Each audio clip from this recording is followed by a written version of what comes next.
Bonjour tout le monde, bienvenue à ce podcast du parcours initiatique des guerrières authentiques. Donc, si tu es là, j'imagine qu'il y a une partie de toi qui a cet archétype-là à l'intérieur qui existe et probablement que dans la vie, toi aussi, tu as le sentiment que tu as été un peu bousculé. Mon nom est Josée Vernier, je suis propriétaire du centre holistique L'Harmonie, entrepreneur spirituel à temps plein depuis maintenant 6 ans. Et ce que j'adore, c'est pouvoir partager ma passion avec les gens qui m'entourent, avec les curieux comme moi de développement personnel, de spiritualité. Alors, à travers ces entrevues inspirantes et parfois un peu troublantes, je vais recevoir des travailleurs de lumière, des gens qui œuvrent dans le domaine de la santé, dans les médecines alternatives, médecines complémentaires. Et ces hommes, ces femmes qui vont venir à notre rencontre, en toute humilité, vont venir nous partager leur expérience de vie, leur bagage, les différents, peut-être nuits noires de l'âme qu'ils ont vécues à travers leur parcours de transformation intérieure. Parce qu'au final, ce qui nous intéresse, c'est pas seulement qu'est-ce qui a fonctionné, mais c'est également à quel moment certaines personnes ont su se relever, mettre un genou à terre et aller trouver les ressources à l'intérieur d'eux-mêmes pour transformer puis transcender des blessures qui étaient là depuis longtemps.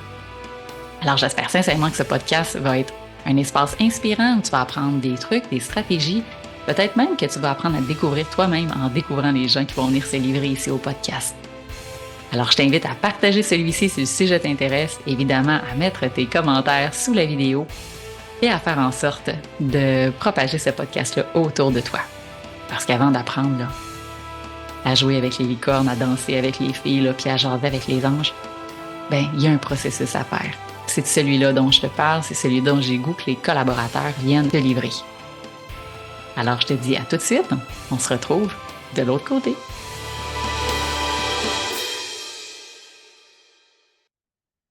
Bonjour Geneviève. Bonjour Josée. Comment vas-tu? Ça va bien? Mais, Toi-même? ben certainement. Ça fait pas tellement longtemps qu'on vient de vacances, toi puis moi. Fait que C'est ça. on se dit est-ce qu'on y retourne ou bien Ouais. finalement on est mieux d'être ici? On est tous posés. Hein? C'est une bonne C'est question. une bonne question. C'est une bonne question. On va commencer à réintégrer la semaine, puis on s'en reparlera la semaine prochaine. Donc, tu as accepté l'invitation pour le podcast aujourd'hui. Merci. Ça fait plaisir. Merci, parce que je sais que tu as beaucoup de choses à livrer, mais je sais aussi que des fois, c'est comme une sortie de zone de confort. Fait que j'honore ta bravoure d'être là. Ça me prend du courage. Absolument. Puis c'est ça que ça prend chez les guerrières authentiques. Et c'est pour ça que le podcast s'appelle comme ça. Parce que ce que je souhaite, c'est rencontrer à la fois des femmes, des hommes qui sont intervenants, qui sont coachs, qui travaillent dans le milieu du bien-être. Et on sait comment c'est important et que ça nous demande, nous, comme intervenants, parce que je le suis aussi, de prendre soin de soi. Alors, quelque part, on arrive dans ce parcours-là avec un bagage, nous aussi. Ce ne fut pas un long fleuve tranquille. Effectivement. Puis, ben, c'est un peu ça que je veux qu'on parle parce que je trouve que ce que ça manque là, dans le domaine du développement personnel, c'est de se dire les vraies affaires. Hein, on ne se le cachera pas. Moi, j'observe ça beaucoup. Puis, chez ma clientèle, souvent, les gens me disent oh, wow, t'as l'air bien, t'as l'air zen, c'est donc extraordinaire. Mais je trouve qu'on parle peu aussi des moments où il y a eu des challenges de vie. Donc, effectivement, c'est sûr que toi, dans ton parcours, tu as dû en avoir comme nous tous, tu l'as dit, ça peut être un fleuve tranquille. Ça a parti d'où, ça? Où a commencé déjà l'intervenante en toi à prendre son expérience dans son parcours de vie? Fait que, là, je ne sais pas jusqu'où reculer, mais je dirais que dès l'âge de 4 ans, j'ai choisi d'être une sauveuse. Mon premier client, la première personne que j'ai eu envie de sauver, c'est mon père. Donc, c'est là que ça a commencé, hein, tout dans l'inconscient, tout ça. Mais puis après ça, à l'école, hein, essayer de toujours là pour écouter les autres, toujours attentif. Donc, tout ça. Puis, à l'adolescence, là, ça s'est mis à déraper. En fait, mes parents avaient vécu une séparation, j'avais 4 ans, puis ma mère a rencontré un autre homme, puis ils ont eu 2 enfants ensemble. Et là, moi, j'ai eu le choc. J'ai eu le choc, donc je me suis sentie à part. Et là, c'est avec du recul que je raconte tout ça, parce que c'est tout dans l'inconscient, tout ça. Donc, je me suis mise à consommer dès l'âge de 11 ans. Donc, de 11 ans à 15 ans, là, j'ai été vraiment là, dans la consommation à tous les jours. on va dire du naturel et du chimique, un peu de tout, de l'alcool, tout ce qui était là. J'avais l'impression que c'était pour le plaisir. Pour le plaisir. À ce moment-là. J'avais ça, le plaisir, la liberté, c'est sûr que c'est quelque chose qui fait partie de moi aussi, là. D'avoir du plaisir, d'être dans la liberté. Il y a une rebelle à l'intérieur de moi aussi. Mm-hmm. Mais avec du recul, plusieurs années, là, on se rend compte que c'était pas que ça. Ouais. Il y avait des mécanismes probablement un peu de fuite déjà très jeunes. Oh oui, vraiment. Donc, mes amis sont devenus ma famille, en quelque sorte. Hein, on sait qu'à l'adolescence, le sentiment d'appartenance est très, très important. Donc, mes amis sont devenus ma famille, puis là, c'était que ça. Il y avait la consommation et tout ça. Mais ça n'a pas duré dans le temps parce que, bon, évidemment, cette consommation-là a eu des conséquences quand même assez grandes au niveau de mes relations dans ma famille. Donc, le mensonge, le vol, etc. Donc, je n'irai pas dans les détails dans tout ce qui a été fait là, comme comportement à ce moment-là, mais à un moment donné, j'ai eu un choix à faire. Mes parents m'ont mis au pied du mur. Donc, ma mère et mon beau-père m'ont mis au pied du mur. M'ont dit, ben là, il faut que tu fasses de quoi parce que nous, on est plus capables. Alors, j'ai choisi, j'étais quand même intelligente, j'ai choisi de montrer, en fait, que je voulais m'en sortir, puis que j'étais une bonne petite fille. J'ai choisi d'aller en thérapie. Thérapie interne, donc le centre Le Grand Chemin. J'ai été là 12 semaines interne, à l'interne. C'est fermé. C'est fermé. Tu restes là-bas. OK. Donc, j'ai été là 12 semaines. C'est là que j'ai appris à travailler sur moi. Je me suis un petit peu fait prendre mon propre jeu. J'ai réalisé qu'il manquait de l'amour de soi, beaucoup. Il manquait de l'affirmation de soi, du respect de soi. Il manquait tout ça, là, de la confiance en soi. J'étais égarée. J'étais pas mal égarée. Donc, je me suis fait prendre à mon propre jeu, puis j'ai embarqué dans la thérapie. Mais il restait encore, à quelque part, à l'intérieur de moi, des difficultés justement dans l'estime, l'affirmation, tout ça. Puis, en thérapie, il y a beaucoup de règles à respecter. Oui. Pas encadré, dans le fond. Là. Très, très encadré. Et je n'ai pas respecté toutes les règles. J'étais un petit peu par en dessous pour être aimée, pour plaire, pour être capable de m'affirmer, etc. Et là, rendu au diplôme, après 12 semaines, j'allais avoir mon diplôme. Et là, j'ai dit, hey, là, j'ai eu une prise de conscience, là. Je pense la plus importante de ma vie à ce moment-là, tu sais. De dire, hey, mais moi, je ne veux pas avoir un diplôme de reconnaissance alors que je n'ai pas tout fait pour atteindre l'objectif. Alors, je suis allée voir mon intervenant et j'ai dit, je ne mérite pas ce diplôme. Alors, là, j'étais super fière de moi, j'avais été honnête, j'avais été transparente, j'avais cheminé, en fait. Hein? Mais là, je ne pouvais pas ne pas avoir de conséquences. Je devais accepter qu'il y ait des conséquences à ces mensonges-là. Donc, les intervenants m'ont retourné à la maison. Et là, je devais voir un psychologue, rencontrer l'éducatrice spécialisée de l'école. Je devais laisser tous mes amis de consommation. Je devais laisser mon chum.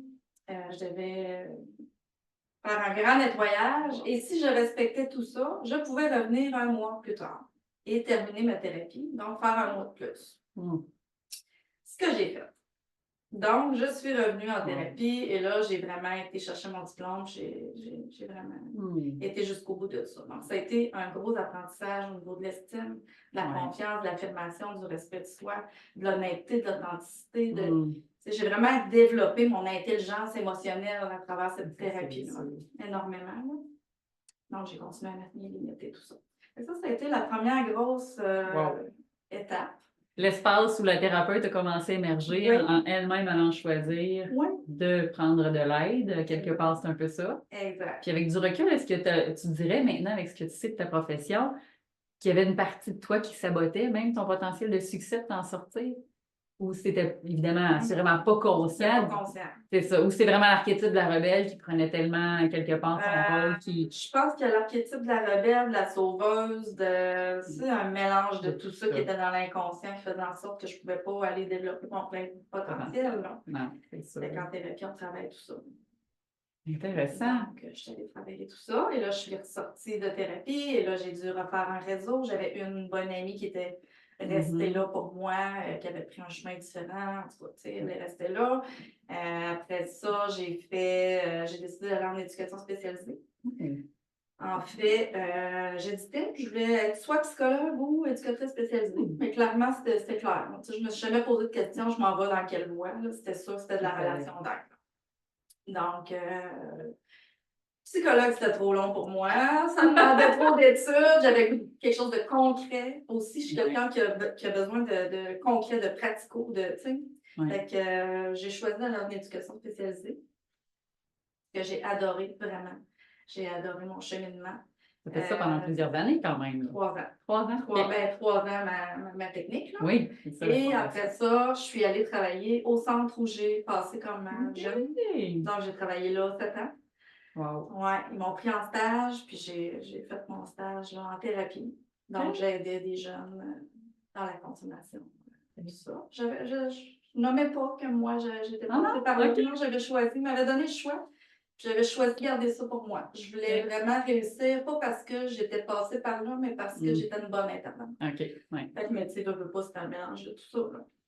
Tu connaissais encore plus la soupe, fait que c'est facile la recette pour toi. Je comprenais très bien ce qui rentre.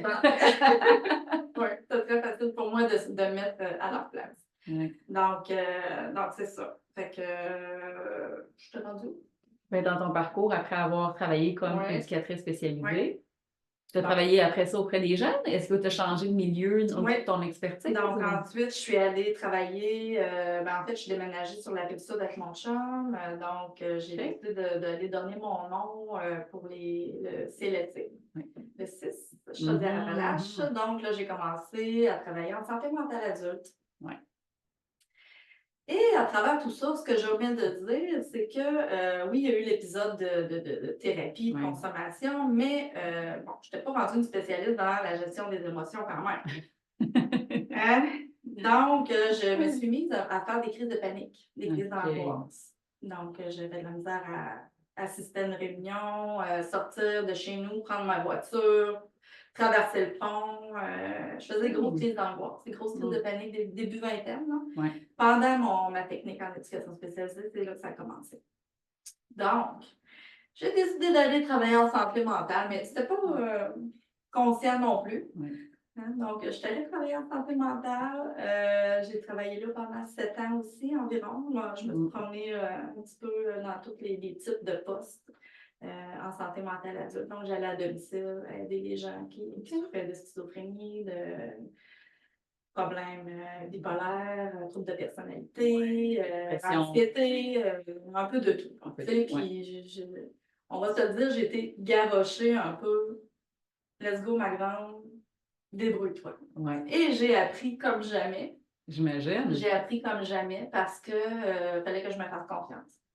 Fallait que je me fasse confiance, fallait que je me débrouille, fallait que j'évalue bien la situation pour qu'on me mette à risque. Fallait que, tu sais, j'ai développé beaucoup d'attitudes à ce niveau-là, au niveau de la santé mentale. C'était plus une approche cognitivo-comportementale. OK, quand même. Donc, c'est ça. Fait que là, j'ai fait ce temps-là. À travers tout ça, j'ai travaillé sur mon anxiété, mon angoisse, mes crises de panique. Donc, j'ai commencé à avoir un psychologue pour m'aider. Et ce psychologue-là avait une approche psychocorporelle. Une approche psychocorporelle qui a fité avec moi immédiatement. On ne parlait pas, là. Il me faisait faire des exercices de respiration.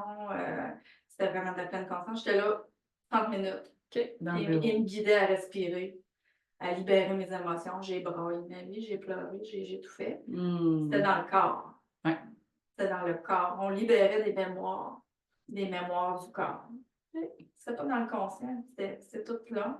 Donc, j'ai fait un grand nettoyage. Un grand nettoyage, j'imagine. Un grand nettoyage. Puis j'ai tellement aimé cette approche-là que le psychologue que j'avais, dans le fond, lui, il offrait une formation, justement, santé mentale, approche psycho-corporelle. C'est un 204 heures. Je faisais ça sur 3 ans, à tous les lundis soirs. Donc, j'ai eu mes 2 grossesses à travers cette formation-là dont je me suis formée. Puis j'ai vraiment adoré. J'ai vraiment adoré je pense que cette approche-là m'a en quelque sorte sauvé la vie au niveau de l'angoisse, des crises de panique. Pour moi, c'est l'approche. Ça a été l'outil qui t'a le plus aidé à ce moment-là. Ça a été, oui, vraiment. Ça a poussé plus loin. Oui, c'est ça, c'est que tu l'as pas, ça t'a permis de le sentir dans le corps, ça t'a permis d'aller connecter avec l'émotion, puis connecter avec la respiration, qui sont quand même des alliés importants quand on parle de gestion de stress. Alors là, je n'étais plus en train d'essayer de comprendre. Ouais.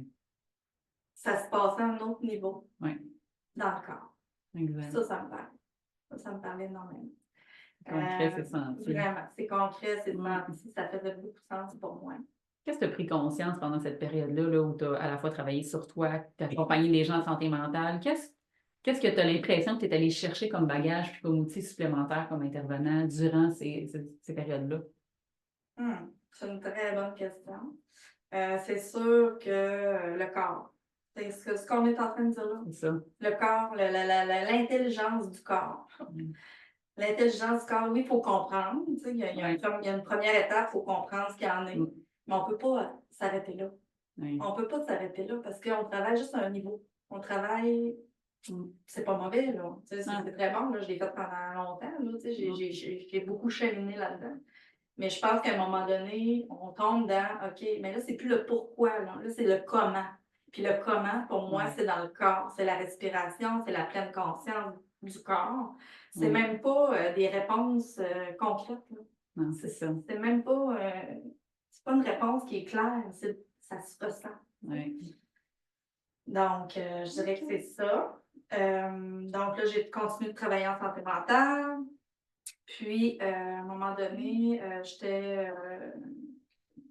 travaillais en santé mentale, dans une ressource intermédiaire en santé mentale. J'étais en épuisement professionnel. J'étais vraiment brûlée. J'étais fatiguée. J'avais 2 jeunes enfants. Je faisais 10 heures de route par semaine avec une clientèle qui était quand même assez lourde. Et je n'ai pas mis mon top là, au niveau de. Je me donnais beaucoup aussi. Moi, je suis quelqu'un qui s'investit énormément. Au niveau émotionnel. Fait que la fatigue de compassion, tout ça, qui embarquait. Puis là, mon père est décédé à travers tout ça. Fait que là, j'ai dit là, c'est assez. C'est trop. J'ai dit là, c'est assez, je prends un break. Fait que je me suis retirée. J'ai vécu ce que j'avais à vivre pour mon père, avec mon père. Puis, tu sais, mon père, je n'en ai pas parlé beaucoup là, mais il y a une longue histoire qui va. Ça a été ton premier client, là, on se rappelle dans l'histoire. J'en ai pas parlé beaucoup, là, mais tu sais, il y a eu. Il y a eu un long processus. C'est ça, il y a un long processus de résilience, de détachement, de lâcher prise, d'acceptation, d'amour de l'autre, de compassion. Il y a beaucoup de choses qui ont été travaillées là-dedans à travers des thérapies, autant au niveau de la tête, parce que j'avais besoin de comprendre, mais aussi vécu dans le corps. Dans le corps. Il faut libérer au niveau émotionnel. Oui, exactement. Fait que là, j'ai pris une pause. Puis, volontairement, tu es partie comme en arrêt de travail. Je suis pas partie longtemps. Je suis passée partie longtemps, mais par contre, ce que j'ai fait, c'est que j'ai demandé à mon employeur du temps de m'envoyer dans un endroit où c'était plus.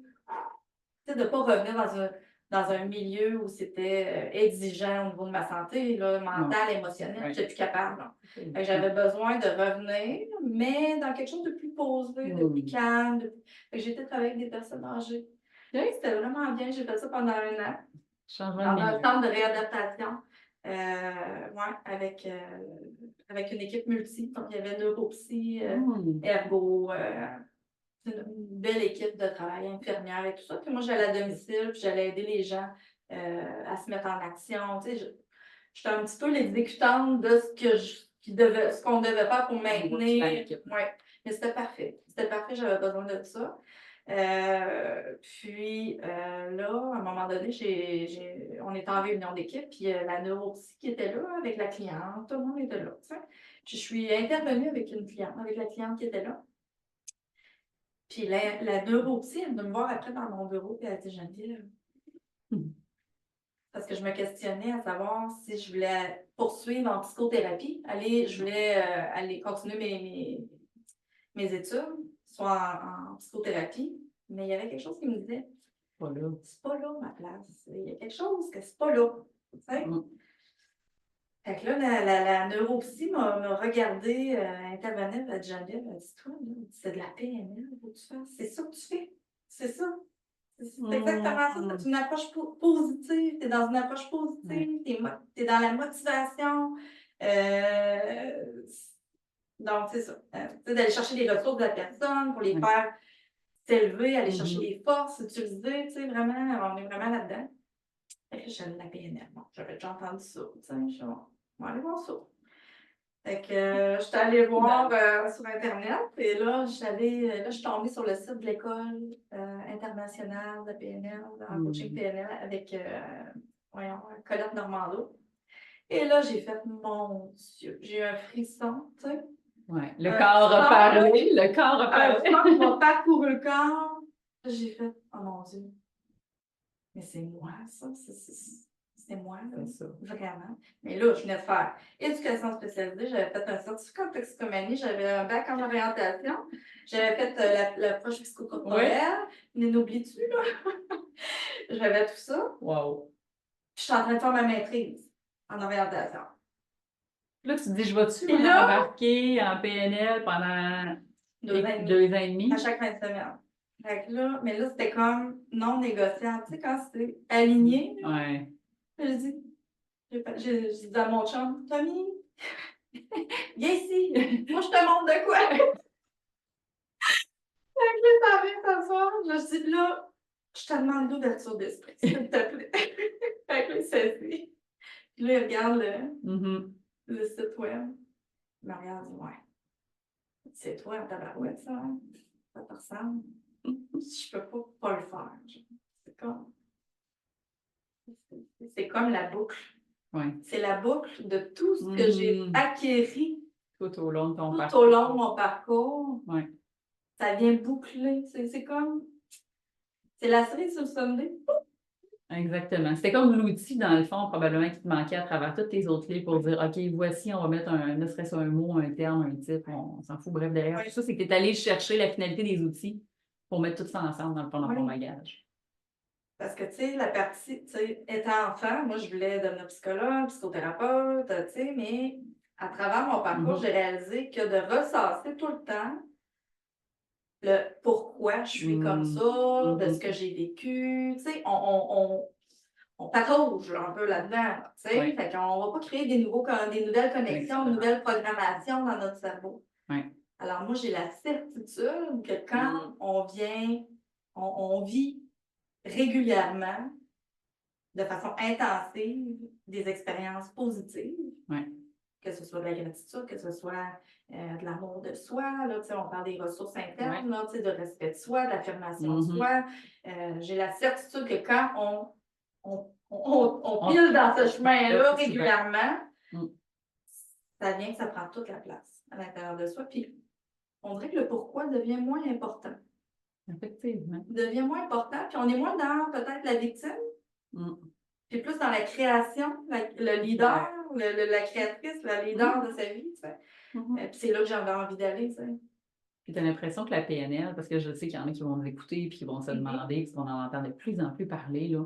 Mettons que tu décris ça, parce que tu en as parlé un peu là, en quelques mots, là, pour que les gens se disent, OK, c'est quoi la différence? Bon, la PNL, l'hypnose, la psychothérapie, la relation d'aide, il y en a beaucoup de types d'approches maintenant. Comment toi, tu décrirais la PNL, là? Comment Geneviève Denis dans son approche? Comment Geneviève Denis, elle, dans son approche, partage l'outil de PNL, mettons, dans tes rencontres ou dans tes consultations? Parce que oui, je sais que c'est tout toi avec ton chapeau et toutes tes formations, mais est-ce que ça t'a apporté de plus, la PNL, comme outil? Ben, en fait, je dirais que c'est vraiment au niveau du discours interne. C'est là que je travaille. Comment je me parle par rapport à moi, par rapport aux autres, par rapport à la vie, puis quel impact que ça vient créer dans ma vie, tout ce discours-là interne. Puis comment je peux le modifier, ce discours-là, pour que ça ait un nouvel impact, puis un changement de perception, parce que c'est ça la PNL. C'est un changement de perception de ce qui est là. On vient créer notre réalité en changeant notre discours interne pour amener une nouvelle perception de soi, en premier lieu de soi, parce que tout part de soi. Oui. Hein? Fait qu'on va travailler là, sur l'amour de soi, on va travailler sur tout ce que j'ai nommé tantôt, le lâcher-prise, le détachement. Donner sa juste place au problème. Tu prends toute la place, on va lui redonner sa place. Là, okay? Il n'y a pas juste ça. Là. Il n'y a pas juste le travail. Oui, c'est ça. Tu sais, le travail, il y a le développement personnel, il y a la spiritualité, il y a, il y a la vie de couple, il y a le social, il y a la famille. Fait qu'on vient vraiment ramener un équilibre dans toutes les sphères de vie. Puis tout part de comment je me parle. Ouais. As-tu un exemple, mettons, le client, là, ou de thématique ou de sujet là, que tu as eu dans ton bureau, ou peut-être qui revient de toute façon, il y a des choses qui se répètent, tu sais, des fois dans notre clientèle. Y en a-tu un exemple concret là, que tu te rappelles de quelqu'un qui a eu un discours XY ou qui avait tel comportement ou tel défi, puis mettons, qu'est-ce que ça lui a apporté? Tu sais, pour les gens qui nous écoutent, là, puis des fois dans notre langage, sont moins à l'aise avec ces mots-là. Tu as un exemple concret, mettons? Ben, quand une personne vient me voir, finalement, on finit pas mal tout le temps par travailler l'amour de soi.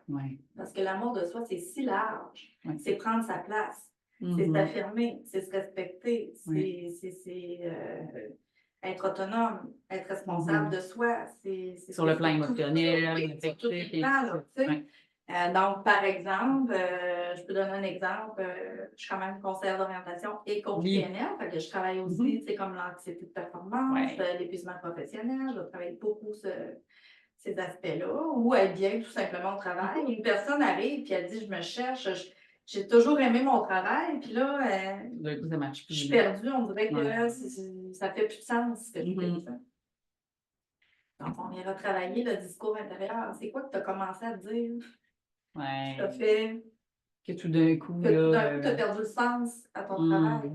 Fait que oui, ça arrive que les gens sont pas à bonne place et on va amener un changement de milieu. Mais ça arrive aussi que la personne a juste besoin de changer son discours intérieur, ses comportements, aller chercher ses ressources. Puis que son changement de perception de son milieu de travail ou d'elle-même dans son milieu de travail prend complètement un autre sens. La personne dit finalement, je l'aime, mon travail. Ça peut être aussi banal, mettons, parce qu'il y a comme une idée qui me vient, que quelqu'un, à un moment donné, il y a une restructuration dans son milieu de travail, puis là, tout d'un coup, il y a des tâches un peu qui changent, puis là, tout d'un coup, ben parce que, oups, ça réveille une petite blessure d'injustice ou de frustration, je ne sais pas trop. Puis là, tout d'un coup, ça, c'est de la merde, puis ça aurait dû être moi, puis finalement, je ne suis pas bon. Puis, c'est ça, quand tu parles de discours, c'est que là, tout d'un coup, ça va prendre une tournure, puis la cassette va se mettre à virer. Exactement. Alors, comment, dans ce contexte-là, par exemple, je peux me donner de l'amour? Plutôt que de me juger en plus. T'sais. Plutôt que d'être la victime de ce qui se passe. Alors, comment? Bien là, premièrement, d'en prendre conscience, parce qu'on est dans la pleine conscience. C'est ça. Prendre conscience de mon discours interne. Puis, qu'est-ce que moi, je peux changer? C'est moi, mes valeurs, c'est ça, ça, ça. Je peux-tu amener mes valeurs dans mon milieu, dans mon. Donc, c'est vraiment ça. C'est un bon exemple. C'est bon, fait que ça va permettre à ceux qui nous écoutent, parce que je sais qu'il y en a qui vont dire oui, c'est bien beau, PNL, mais en réalité. C'est tellement complexe, ça se vit. Ça se vit. C'est ce que j'allais dire, c'est une expérience. C'est vraiment une expérience. Qui se vit et à travers le corps et à travers l'émotionnel. C'est difficile pour moi de décrire en si peu de temps c'est quoi la PNL. Puis je ne suis pas tant une fille de mots. Je suis une fille de ressenti. D'expérience. Donc, bien pas, je vais te faire vivre une expérience, tu vas comprendre. Oui. Tu sais, j'ai un client qui revient tout le temps me voir, il me dit, je ne sais pas ce que tu fais, mais ça marche. Je ne sais pas tout ce que tu fais, mais ça marche. Tu sais, il évolue, tu sais, il y a son changement de perception par rapport à lui. On travaille beaucoup avec l'imagerie. OK, oui. C'est pour ça qu'on dit que la PNL, c'est la sœur jumelle de l'hypnose, parce qu'on travaille avec les images. Mon discours interne va créer une image. Cette image-là va me créer un état. C'est ça qu'on veut changer. Puis en modifiant puis en ancrant un nouvel état émotionnel, ben, il y a des nouvelles mémoires, nouveaux chemins qui s'imprègnent au niveau du corps. Souvent, mais ça part de ce que je me dis. Si je me dis, je suis nulle, je n'ai pas confiance en moi, qu'est-ce que je vois? Mais ça se fait tellement vite. Fait qu'il y a une image, je me vois nulle et je me vois dans un contexte où je n'ai pas confiance en moi, ça m'amène à un état de arc. Alors, comment en PNL, on joue avec les imageries dans le monde, tu sais.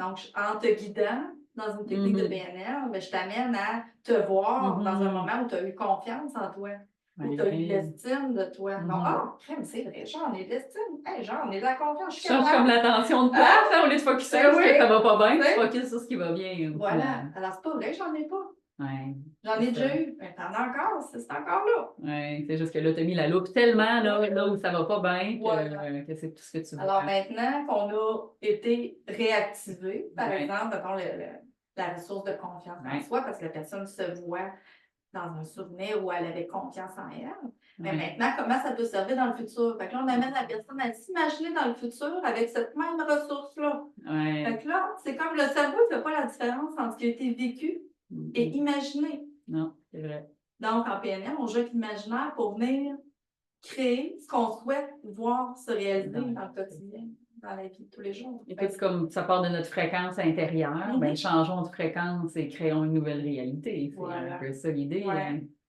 Mais c'est vraiment, vraiment quel bel outil. Moi, Moi, j'en ai fait des séances de PNL, Geneviève, puis à chaque fois, je peux vous les décrire encore parce que je m'en rappelle tellement ça a été ancré dans le corps à chaque fois. Puis, c'est ce que je trouve beau, c'est que je trouve que c'est une approche qui est à la fois accessible, monsieur, madame, tout le monde, que tu comprennes ou tu ne comprennes pas.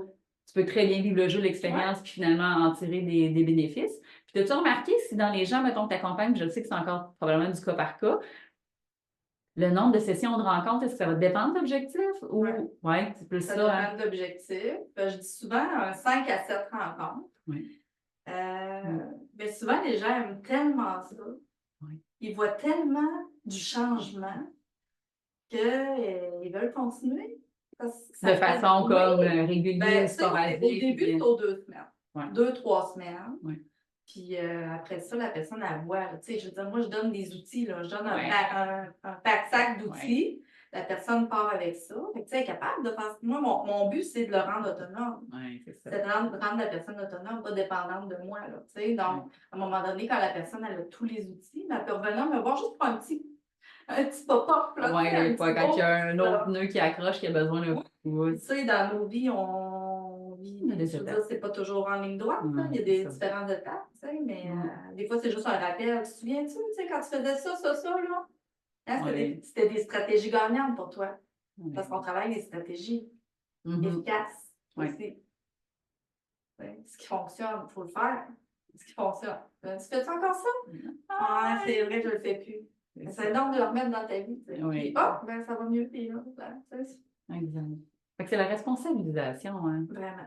qui fait la différence. Parce que tout à l'heure, tu parlais de l'espace de victime. Donc, ceux qui restent coincés dans cet espace de victime-là, ça devient difficile souvent d'avoir l'espèce de step pour s'en sortir, de développer la responsabilisation. La première étape, c'est de se rendre compte qu'on est en train d'avoir un rôle, d'incarner un rôle de victime. C'est pas facile toujours. Non, c'est pas le fun. C'est pas toujours facile à entendre. Mais je pense que c'est important que ça soit nommé, que tout soit nommé, en fait. C'est ça. Parce que d'être dans le déni, c'est pas ce qui nous fait sortir de nos vieux schémas. Non, il faut amener à la confiance. Il faut amener à la conscience qui est là. Ça fait ouf, pas le fun. Je me suis moi-même fait nommer des choses à travers tout mon parcours qui n'ont pas fait mon affaire sur le coup, mais mon Dieu, ça m'a fait grandir. C'est ce qui a fait en sorte que j'ai évolué. As-tu l'impression que même dans ton parcours, quand tu as fait ta formation en PNL, c'était aussi des outils pour toi pour continuer d'évoluer? C'est une question, hein? C'est pas pour rien que tu t'es rendu là, hein? C'est quelque part que tu as parlé. Oui, vraiment. Puis je dirais que ça a été le point tournant. OK. Je dirais que c'est là. Ben, en fait, je pense que j'ai trouvé mon équilibre. Avec cet outil-là de plus. J'ai vraiment trouvé mon équilibre. Oui, c'est vraiment un outil qui fonctionne bien pour moi. C'est ce que j'aime dans ces médecines-là. C'est que souvent, à un moment donné, puis vous allez voir à travers tous les autres podcasts que vous allez écouter, c'est chaque intervenant, à un moment donné, à travers tout ce qu'il a acquis, toutes les expériences qu'il a vécues, les gens qu'il est allé rencontrer, il y a eu un moment donné, à travers ça, il y a eu un coup de cœur, un outil, une affaire qui a fait complètement intégrer le reste. Moi, ça a été à travers l'hypnose que j'ai eu cette... Oh, wow, OK, ça, c'était comme tout le reste qui venait englober. J'ai eu ce même feeling-là. J'y allais au début juste pour voir, une fin de semaine, puis finalement... 2000 heures plus tard, Ouais. 5 ans plus tard. J'ai fait toute la formation, puis on fait encore de la formation continue. L'hypnose, en tout cas, je pense que je suis une étudiante éternelle, là. Mais l'hypnose me parle aussi beaucoup parce que c'est très proche. Très proche. C'est d'autres beaux outils que je pourrais intégrer à ce que je fais là. Mais là, on va se calmer l'air. Mais dernièrement, t'es déjà en train de faire une formation, là. Oui, là, je fais une formation pour devenir enseignante de méditation. Parce que j'ai envie de dire qu'à travers tout ça, ça fait des années que je fais de la méditation. Tu sais, quand je parlais de l'approche psychocorporelle, ben, pour moi, c'est de la méditation aussi. Là. Ouais. On est là-dedans, on est dans la pleine conscience, on est dans l'intérieur, écouter son corps, laisser être ce qu'il a à être, accueillir ce qui est là, accepter ce qui est là. Parce je pense qu'on ne peut pas guérir ce à quoi on n'a pas laissé de la place. La place. Ça, c'est Christophe André qui dit ça. Vous irez voir. C'est vraiment c'est un auteur bon aussi. livre. Ah ouais, OK. Ben, c'est un psychiatre. Okay, c'est un psychiatre qui utilise la méditation dans ses soins avec ses clients.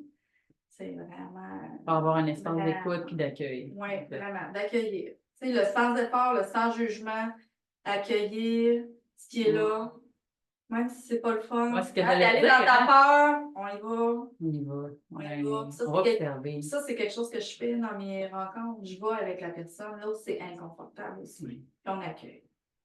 On accueille puis on respire là-dedans. Et des fois, pour se rendre compte que l'autre bord de ça, il n'y a rien, en fait. Ben, c'est pas pire que ça. En fait, c'est que une fois que c'est passé, c'est passé. C'est passé, c'est ça. Je me souviendrai, moi, parce qu'évidemment, moi aussi, j'ai fait bien de la thérapie. Hein. Chaque intervenant a son lot de bagages. Puis j'avais une psychologue à un moment donné qui m'accompagnait et qui m'avait dit « OK, tu te sens comment, là? Ben, j'ai peur de telle affaire. » Elle dit « Parfait. On va respirer puis on va y aller. » Je voulais pas y aller, là. Puis au final, pour vivre l'expérience, plonger dedans. Puis après, genre 5 minutes, elle me dit « Puis, je dis rien l'autre bord. » Elle dit, ça valait-tu la peine de faire tout ce grand scénario-là, puis la peur, puis toutes les émotions, pour finalement, une fois que tu l'as accueilli, puis tu l'as comme juste vécu, c'était fini après 5 minutes, tu sais. Elle dit, l'image qu'on s'en crée, l'anticipation, la distorsion, la pensée qui nourrit, souvent, elle devient de plus en plus douloureuse et inconfortable à la fois pour le corps, parce que c'est comme si tu te faisais violence, parce que tu résistes, et tu veux pas y aller, alors que dans le fond... Quand tu lâches... Là, ça y va. Puis un relâchement, une légèreté qui s'installe. C'est ça. Ça se fait pas de même, hein? Ouais, là, on va dedans, On va tout aller voir Geneviève, c'est facile de même, là, tu sais. C'est facile comme ça. Mais il faut faire attention aussi de tomber, tu sais, comme dans de la psychothérapie, tu sais. Moi, je n'ai pas le titre de psychologue, de psychothérapeute, fait que, tu sais, tout ce qui est phobie, traumatisme, je ne vais pas là.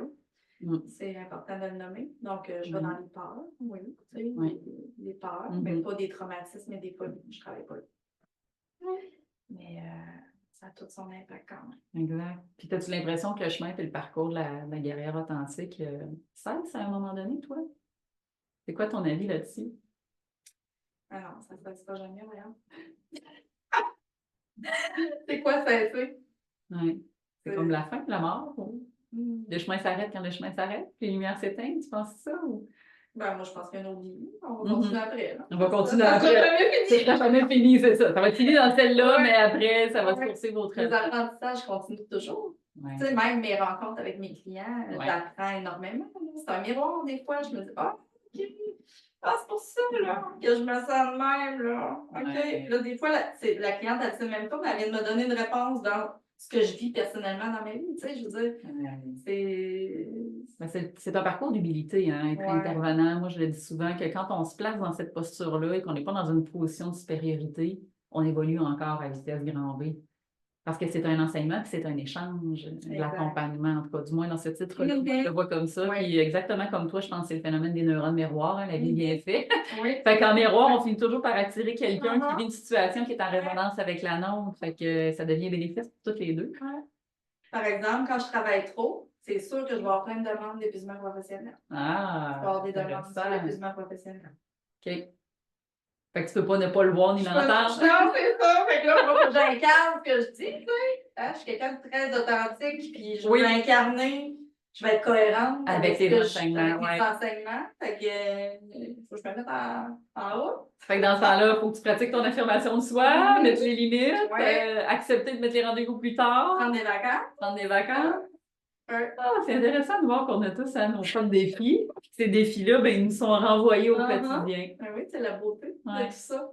Puis tu me dirais que ton grand saut, parce qu'à un moment donné, je sais que tu as fait le grand saut pour faire ça à temps plein comme intervenante. Ça a été quoi le déclencheur ou le déclic où tu t'es dit, là, je prends mon envol, je veux plus être salariée, je me lance, j'ai confiance en ce que j'ai à offrir. Ça a été quoi le déclic qui a fait que tu as choisi de te lancer? Ben, en fait, je pense que c'est la rebelle, là. Ah, OK, c'est elle qui t'a aidé. Ouais. Elle m'a aidé. J'ai été activer mes ressources, la petite rebelle qui a besoin de liberté, beaucoup. Besoin de liberté, de créer. J'ai besoin de créer, d'utiliser. Je crois tellement en mes outils. Je pouvais pas me mouler, rentrer dans un moule. Ça fonctionnait. Ça marchait pas, là. C'était pas moi, là, tu sais. J'avais vraiment besoin d'utiliser tout mon potentiel, puis ça en quoi je crois, d'être pleinement alignée sur mes valeurs. Et ça, tu as remarqué que c'était de moins en moins facile dans le contexte de travail où tu étais? Oui. Oui, vraiment. Beaucoup d'administratifs, de paperasse, tu sais. Bon, ça a des super de mon côté aussi. Là, je veux dire, j'ai adoré travailler. Partout où je suis passée, j'ai été retirer une expérience incroyable, rencontrer des gens formidables qui m'ont appris énormément. Je dirais que ce qui me manque le plus, c'est ça. En étant travailleuse autonome à mon compte, on est plus isolé, plus toute seule dans notre petite affaire. Puis je suis une personne qui aime quand même socialiser, voir. J'aime bien travailler en équipe aussi. Fait que je dirais que ce petit côté-là qui me manque.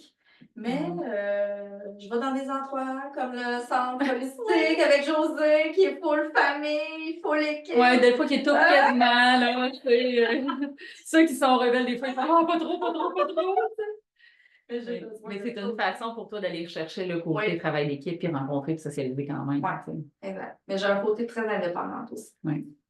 Fait que tu es allé chercher un peu l'équilibre là-dedans aussi, à quelque part. Oui, c'est ça. C'est vraiment mon équilibre. J'aurais de la misère à lâcher tout ça. Je ne sais pas comment je réagirais. OK. À faire les horaires, gérer ton horaire comme tu veux, à choisir. Pendant le nombre de semaines de vacances que je veux passer. Avec les enfants, je suis là le matin, je gère mon horaire. Donc, c'est vraiment la liberté. C'est ça. Hein, la liberté, puis pouvoir décisionnel, créer. Oui. Parce que tu fais des événements aussi, des ateliers, des fois, là. Tu as commencé à créer aussi des trucs de groupe, là. Oui. Donc, un atelier avec Ève Brière, qui est coach PNL aussi. On fait un atelier sur accueillir, honorer et transformer les émotions. Ça roule depuis un bout, ça roule ça. Ça va bien, hein, cet atelier-là, depuis un bout. Oui, j'avais commencé cet atelier-là. J'avais fait ça à la maîtrise en orientation. C'était mon projet de maîtrise en 2017. Quand même. Mais il s'est beaucoup, beaucoup modifié. Là. Ève, j'ai comme intégré Ève dans ce projet-là. Elle a mis sa couleur. Donc, tu sais, toujours de meilleur en meilleur. C'est vraiment un bel atelier. Là, vous l'allumez quoi? Une fois, genre, deux fois par année? Une à deux fois par année. Par année. Peut-être 2 fois. OK.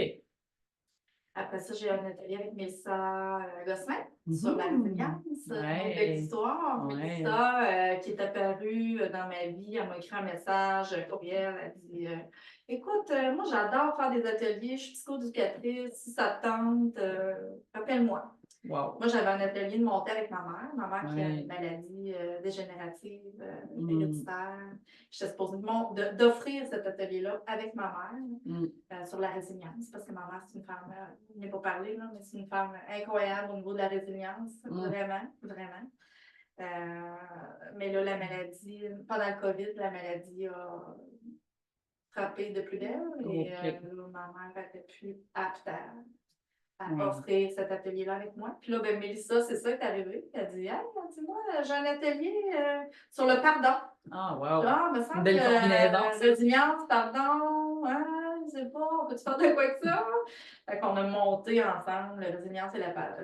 C'est grâce à mes épreuves et au pardon. Je suis devenue la résilience. Wow. Donc, super de bel atelier aussi, qu'on offre en présence, en virtuel aussi.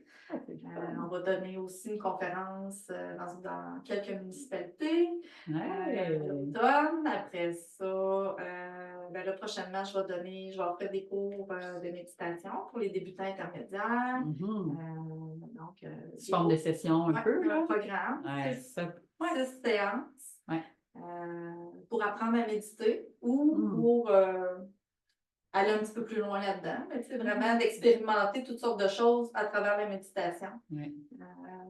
Ça va être un autre bel outil à développer. Hein. On en parle tellement de méditation aujourd'hui. Puis en même temps, c'est le genre de truc qu'on se dit comment qu'on fait, alors qu'il n'y aurait comme rien à faire. Mais comme on n'a pas appris à être, comment on fait pour rien faire? Simplement être, c'est quand même quelque chose.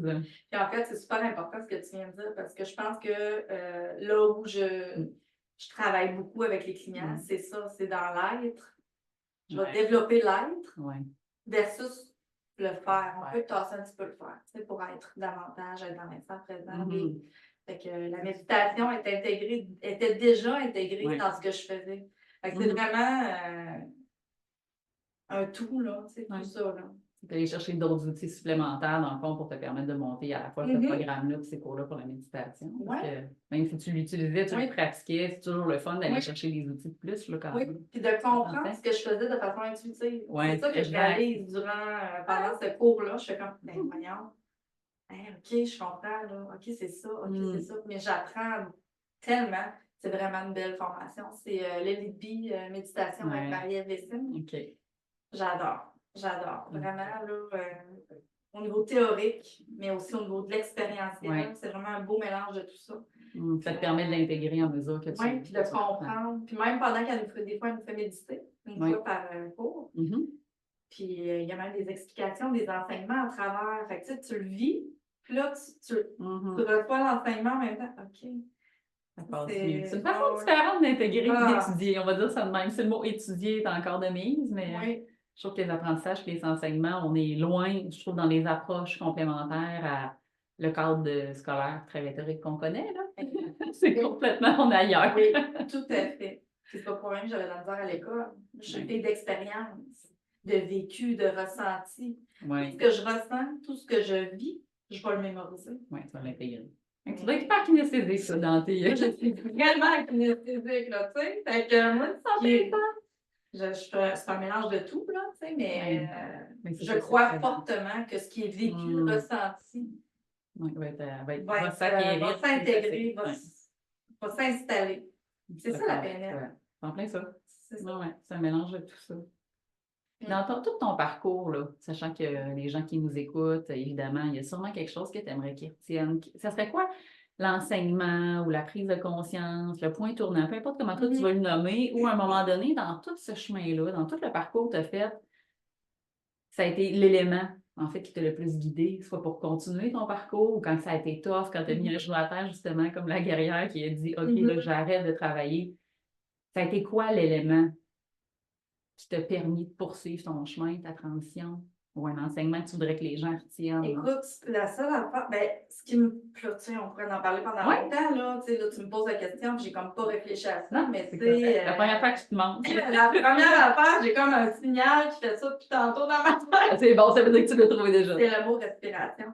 Ah, voilà. C'est le fil conducteur de tout. En fait, c'est l'être. C'est arrête-toi, là. Écoute. C'est l'être, c'est ressent, c'est la respiration, c'est soi là. Fait que c'est la respiration qui t'a aidé à être encore là aujourd'hui. Oui, et qui va me permettre encore de continuer à faire ce que je fais. Oui. L'élément tellement essentiel, hein? Tu sais. Mais qu'on oublie. Tellement négligé. Mais c'est la première chose que je dis à mes clients. OK, est-ce que tu respires? On va faire de la cohérence cardiaque. La respiration. Quel bel outil. C'est souvent une révélation pour les jeunes. Ça marche. Je l'ai utilisé avant de faire un show, peu importe, ça a marché. C'est notre outil, on l'a sur nous. Tu peux respirer dans le char, tu peux respirer pendant une réunion, tu peux respirer pendant que tu fais un exposé, tu peux respirer tout le temps. C'est là, d'après toi. C'est ce que j'aurais appris à faire en vacances une semaine. Oui. J'ai comme, ah, mon Dieu, quand je respire de même pleinement, il me semble qu'il y a plus d'oxygène qui rentre. Oui, puis on est pleinement dans l'instant quand on respire. Oui, on ramène à Quand l'essentiel. on se ramène à l'essentiel, tout est là. Tout est là. Fait que respirez, mes amis. Continuez d'être dans votre respiration. Ouais. Fait que pour les gens qui vont vouloir contacter Geneviève, évidemment, on va mettre toutes les infos en commentaire. On ne sera assurément pas à notre première entrevue. On verra. Je pense que Geneviève va peut-être y prendre goût. Tu sais. Elle est revenue nous voir pour parler d'autres thèmes. Mais je pense quand même que c'est important que les gens sachent, connaissent son parcours et se rappellent que finalement, comme tu le dis, le chemin, oui, probablement qu'il ne s'arrêtera pas. En fait, qu'il va être. Mais on ne veut pas que ça arrête. Non, on veut qu'il se poursuive. On veut évoluer, on veut évoluer. Ça fait partie de la quête de l'être en soi, d'aller de l'avant. Fait que là, les prochaines contractions, quand ça va être moins confortable, arrêtez-vous puis respirez. On respire. On respire, on va retenir ça avec Geneviève aujourd'hui. On se fait un beau sourire dans le miroir. Ben, c'est drôle, je me fais tellement rire en disant ça parce que mon père me disait toujours ça. Respire par le nez. Respire par le nez. Il me l'a tellement dit, là. Oui. Puis tu sais, moi, ado, respire. Oui. Ça a resté quand même. Mais là, aujourd'hui, mais ça fait pas longtemps que j'ai fait cette prise de conscience-là. Hey. Tu sais, mon père me le disait déjà. Oui. Je l'entendais pas. Mais là, il y a quelque chose de sage quand même qui est resté. Il y a vraiment une sagesse là-dedans. Là, tu sais. Ça a l'air banal, mais respirer, non? Puis ça fait un beau sourire. Merci Geneviève d'être venue te livrer en toute authenticité, d'avoir ouvert ton histoire, ton expérience. Je sais qu'il y avait plein d'autres à dire. Hein? Comme je le dis souvent, moi j'ai la chance d'œuvrer avec tous ces beaux humains-là en coulisses et d'apprendre à les connaître, côtoyer, de connaître un peu plus leur parcours dans l'intime. Et je pense que c'est ça qui nous rend aussi vrais et authentiques comme intervenants. Et c'est ce qui fait probablement pourquoi prendre rendez-vous avec Geneviève. Il faut que tu te prennes d'avance. Parce qu'il y a souvent une liste d'attente. Et que, évidemment, si les gens t'apprécient autant, c'est parce que je sais que tu es une excellente intervenante. Merci. Alors, merci d'avoir accepté l'invitation. Et on vous salue à tout le monde qui nous écoute. On se dit à bientôt pour un prochain podcast. Encore merci d'être là puis continuer à nous suivre. J'espère que ce podcast va t'avoir inspiré, va t'avoir apporté aussi de l'espoir puis du réconfort parce qu'on va arrêter de se mentir. Le parcours puis le chemin d'évolution, c'est pas toujours simple. Donc, si toi-même tu es dans cette quête-là d'éveil spirituel puis que tu fais du travail sur toi présentement et que tu aimerais connecter et peut-être même contacter directement un de mes invités pour en savoir plus sur ces différentes approches de soins, sur ces services, alors je vais t'inviter à prendre les liens en commentaire et pouvoir contacter directement la personne. Tu aimerais peut-être aborder un thème, il y a un sujet qui te passionne, il y a quelque chose que tu aimerais toi-même peut-être partager dans ton histoire de vie, dans le domaine de la santé ou du développement personnel et spirituel, alors je t'invite à m'écrire info@harmoniestoi.ca, ça va me faire plaisir de te rencontrer. Alors j'ai hâte de lire tes commentaires et continue de partager ce podcast, je suis sûre que ça va pouvoir inspirer plein d'autres personnes, tout comme toi, à prendre soin de sa santé.